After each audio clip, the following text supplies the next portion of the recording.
Hello everyone, welcome to my YouTube channel studies zone. आज हम discuss करने वाले हैं रेस्पिरेशन, एक ऐसा पार्ट जो कि लाइफ प्रोसेस का बहुत अहम हिस्सा निभाता है, वो है respiration. Let's start. What is respiration? Respiration in animals is the crucial process of exchanging gases. Exchanging gases, taking in the oxygen and releasing carbon dioxide to break down nutrients for energy. तो overly respiration क्या है? Taking in oxygen मतलब oxygen लेना और carbon dioxide release करना। क्यों? किसके लिए? To break down the nutrients for energy. Energy release करने के लिए न्यूट्रिएंट्स को ब्रेक डाउन करना पड़ता है, जैसे कि कार्बोहाइड्रेट, प्रोटीन, फैट्स, इन सबको ब्रेक डाउन करना पड़ता है। तो वो जो एनर्जी रिलीज होगा उस न्यूट्रिएंट से, उसी को बोलते हैं respiration. This process fuels metabolic activity occurring via diffusion in lower organism and complex respiratory system in higher ones। मतलब कि हमारे मतलब प्राणी जगत में जो भी है लोअर ऑर्गेनिज्म से और हायर ऑर्गेनिज्म से, जो यूनिसेलुलर और मल्टीसेलुलर आप बोल सकते हैं। तो मोस्टली इन यूनिसेलुलर ऑर्गेनिजम्स, उनका रेस्पिरेशन कैसे होता है? इन लोअर ऑर्गेनिजम्स डिफ्यूजन के प्रोसेस से हो जाता है। But in higher organisms like mammals और बर्ड्स, ये सब में क्या होता है? हमारा रेस्पिरेटरी सिस्टम होता है, एक प्रॉपर रेस्पिरेटरी सिस्टम होता है जो कि ये एनर्जी रिलीज प्रोसेस को हैंडल करता है। तो अभी कैसा है रेस्पिरेशन, कौन सा टाइप से और उसका कौन सा प्रोसेस है, कैसे याद रखना है, सब मैं डिटेल में बताऊंगी अभी। तो types of respiration in animals, तो क्या क्या है रेस्पिरेशन का, कौन सा टाइप है? तो याद रखना, एक होता है एरोबिक रेस्पिरेशन और दूसरा होता है एनाएरोबिक रेस्पिरेशन। तो नाम से ही पता चलेगा आपको, एरोबिक मतलब कि जिसमें ऑक्सीजन का यूज हो वो होता है एरोबिक, और एनाएरोबिक, एनाएरोबिक मीन्स जिसमें ऑक्सीजन का यूज नहीं होता। तो डेफिनेशन देखिए, एरोबिक रेस्पिरेशन में क्या होता है? Uses oxygen to break down glucose into carbon dioxide, water and energy. तो इसमें क्या होता है? एरोबिक रेस्पिरेशन में ऑक्सीजन यूज होता है for the breakdown of glucose, और यूज होके क्या होता है? रिलीज होता है carbon dioxide, water and energy. तो ये होता है aerobic respiration. In aerobic respiration oxygen is utilised. Okay, and how many molecules of ATP? Adenosine triphosphate. ये एटीपी का फुल फॉर्म क्या है? एडेनोसिन ट्राइफॉस्फेट, ये एनर्जी है। So how many ATPs will form in the aerobic respiration? याद रखना, 38 molecules of ATP will release.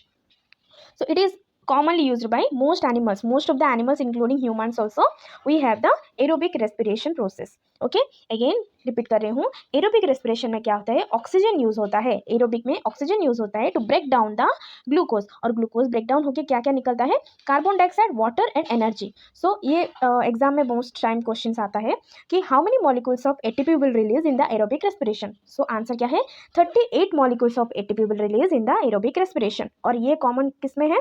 Most of the animals and humans. Clear?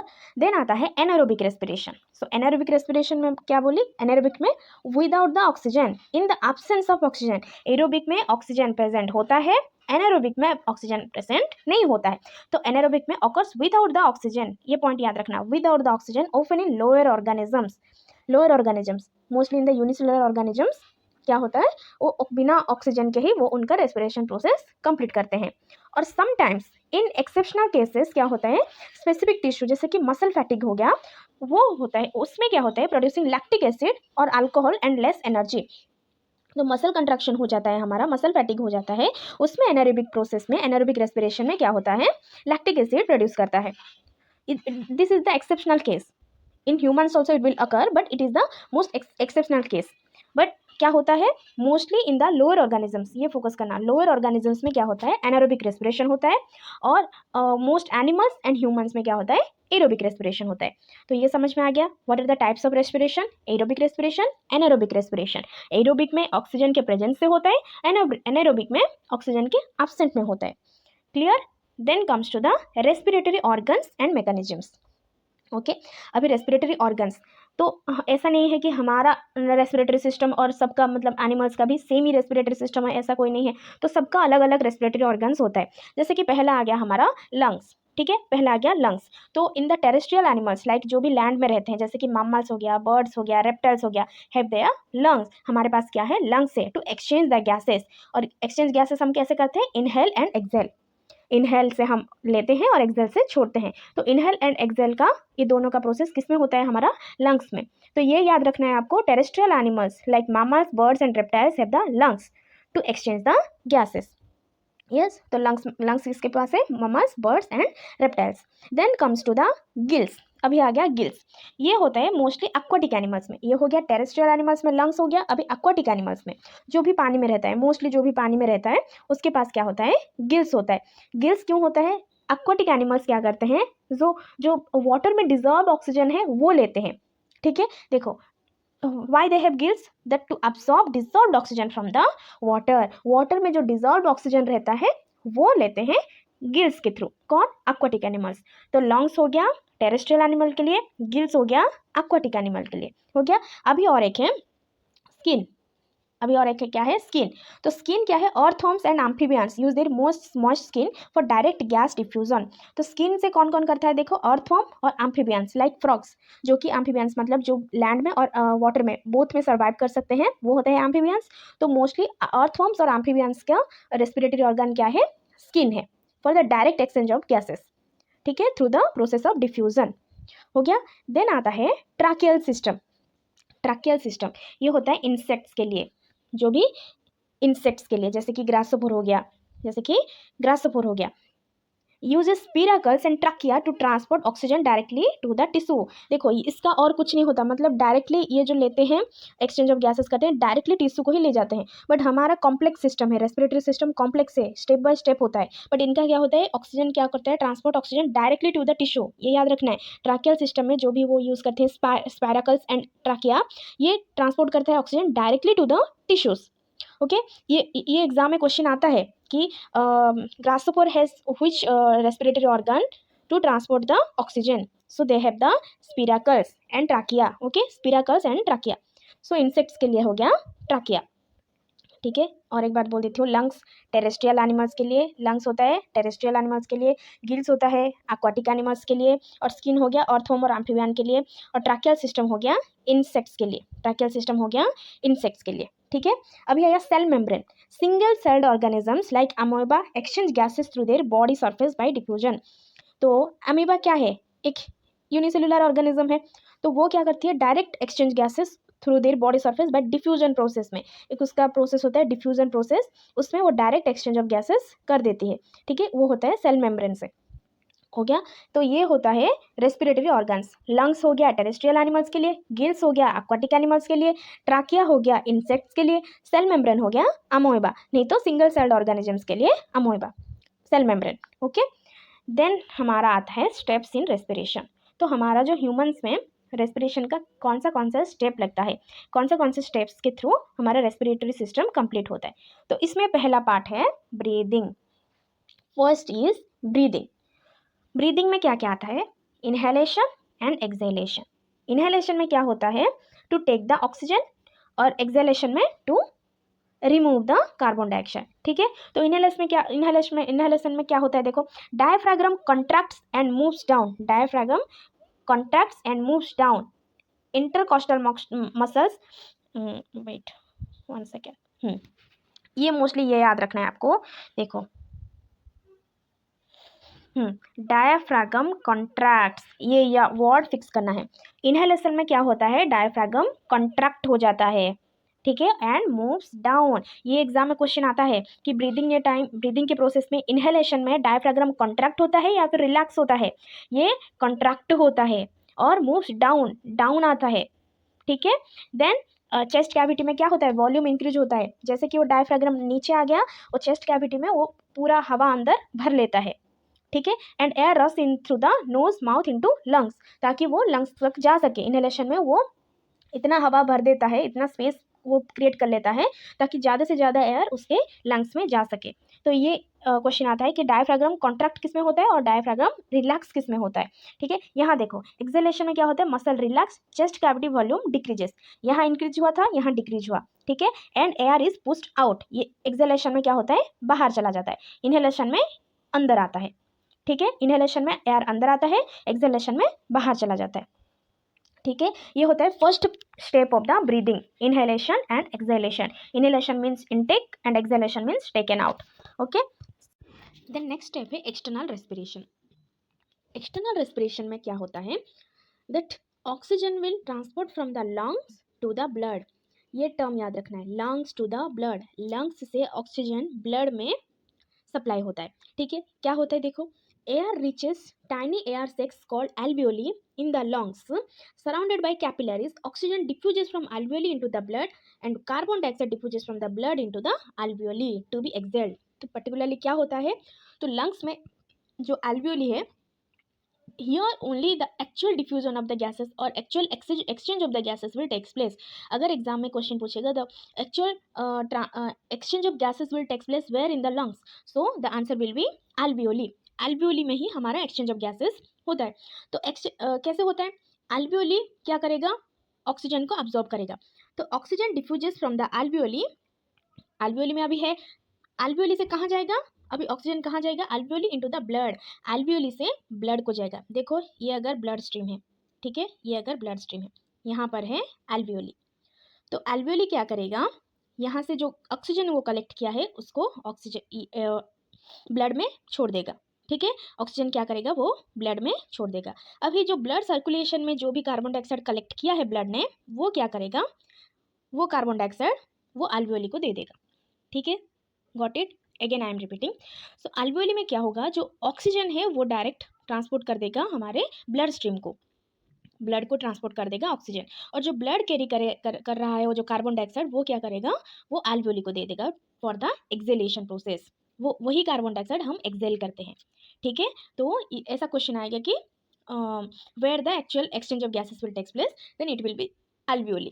So this is the external respiration, ये हो गया external respiration. Then आता है हमारा transport of gases. क्या आता है, transport of gases, blood carrying oxygen, blood carrying oxygen, अभी ब्लड में ऑक्सीजन है, इस प्रोसेस में हमारा क्या हुआ, ब्लड में ऑक्सीजन है, एक्सटर्नल रेस्पिरेशन के बाद हमारा ब्लड में ऑक्सीजन ऑलरेडी प्रेजेंट है। अभी क्या होगा, ब्लड कैरिंग ऑक्सीजन कैसे ब्लड में कैरी है, बाउंड टू हेमोग्लोबिन, हेमोग्लोबिन में ऑक्सीजन बाउंड होकर रहता है। And carbon dioxide travels from the lungs to the body's tissues via the cardiovascular tissue. तो क्या होता है, ब्लड में जो ऑक्सीजन है and carbon dioxide travels from the lungs to the body's tissue by the cardiovascular system. तो यहाँ से क्या होता है, जो ऑक्सीजन ब्लड में है ये different parts of the tissue को ब्लड के थ्रू पहुंच जाता है। मतलब कि oxygenated blood now will transport to the each of the cell and tissue through the cardiovascular system. ठीक है, वो होता है ट्रांसपोर्ट ऑफ गैसेस, जो गैस वो अब्जॉर्ब किया ब्लड ने वो ट्रांसपोर्ट कर देगा सब ऑर्गन्स को।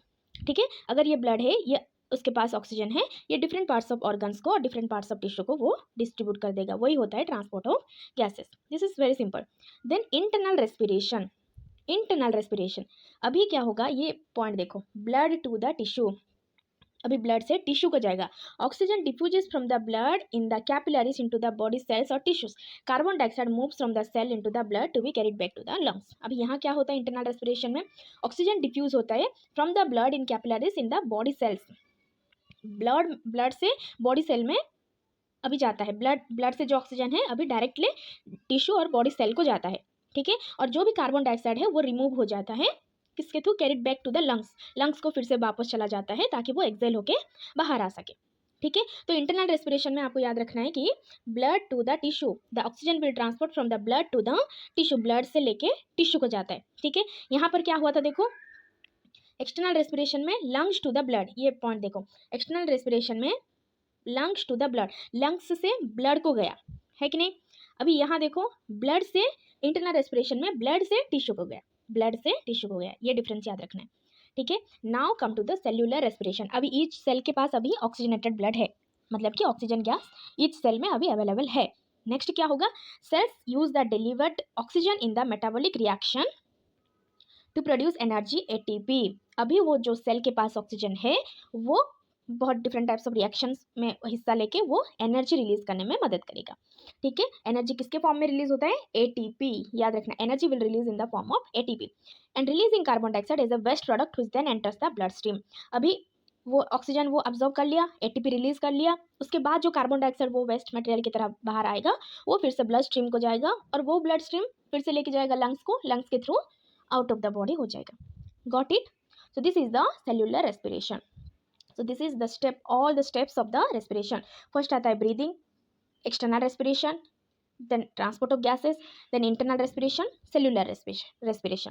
ठीक है, ये हो गया हमारा लंग्स का रेस्पिरेटरी सिस्टम का डायग्राम। ठीक है, यहाँ पर देखो, तो नॉस्ट्रिल्स के थ्रू हमारा क्या आता है, एयर ट्रैकिया से मतलब रेस्पिरेटरी सिस्टम को एंटर करता है। ये नॉस्ट्रिल से यहाँ एंटर करता है ट्रैकिया को। ठीक है, नॉस्ट्रिल से ट्रैकिया, ट्रैकिया से ब्रोंकाई, ब्रोंकाइल से ब्रोंकियोल्स, ब्रोंकियोल से एल्वियोली। ठीक है, nostril, trachea, bronchi, bronchioles, then alveoli. ये स्टेप बाय स्टेप यहाँ आता है। और ये जो देख रहे हो ना, ये कॉइल कॉइल स्ट्रक्चर से ये होता है एल्वियोली। और एल्वियोली के चारों तरफ क्या होता है, कैपिलरीज होता है। तो एल्वियोली में एक्सचेंज ऑफ गैसेस होता है। ठीक है, और this is the diaphragm. Okay, this is the diagram.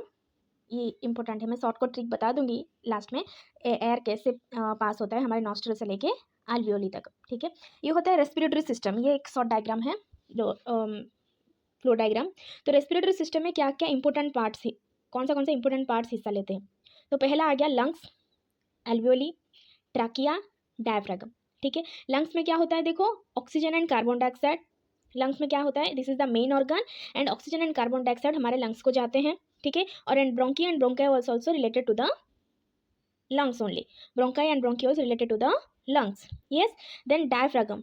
Diaphragm क्या होता है, ये देखो, muscle below the lungs. Diaphragm कहाँ पर लोकेटेड है, बिलो द लंग्स, ये होता है डायफ्रागम, तो बिलो द लंग्स। तो कंट्रैक्ट टू इनहेल, इनहेल करने पर कंट्रैक्ट होता है, एक्सेल होने पर रिलैक्स होता है। ठीक है, कॉन्ट्रैक्ट होता है इनहेल करने पर, और रिलैक्स होने पर वो, एक्सेल होने पर वो रिलैक्स होता है। ठीक है, और एक आ गया अभी ट्रकिया। ट्रकिया कौन सा है, ये वाला है trachea, this is the trachea. Okay, so trachea का क्या क्या इंपॉर्टेंट पार्ट है, trachea is also called the wind pipe.